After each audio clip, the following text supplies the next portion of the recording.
মাছ কাটা নিয়ে আর কোনো চিন্তা নেই। আমি তোমাদেরকে একটা সহজ এবং সিম্পল ওয়ে তোমাদেরকে দেখিয়ে দিচ্ছি। অনেকেই হয়তো বা জানো, আবার অনেকেই জানো না। যাই হোক, এইভাবে কাঁচি দিয়ে চিংড়ি মাছ, যে কোনো কাঁটাযুক্ত মাছ, ট্যাংরা মাছ আমরা যদি কাটি তাহলে খুব সহজ হবে এবং সময়টাও কম লাগবে। আর বসে থেকে নিচে বটি দিয়ে সবাই আমরা কাটতে পারি না, অনেক রকম সমস্যা থাকে। নিচে বসে কাটলে কোমরে, পায়ে, হাঁটুতে অনেকের অনেক প্রবলেম, সেটা আমরা সেই জন্য চেয়ারে বসে টেবিলে নিয়ে আমরা সুন্দর করে কাটতে পারি, কোনো অসুবিধে নেই। হ্যাঁ, প্রথমে 1-2 দিন একটু অসুবিধে হতে পারে।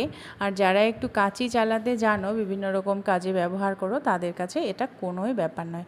দেখো, এইভাবে আমি কেটে নিলাম অনেকগুলো মাছ। আমি খুব সহজে অল্প একটু সময়ের মধ্যে কেটে ধুয়ে একদম পরিষ্কার করে নিয়েছি।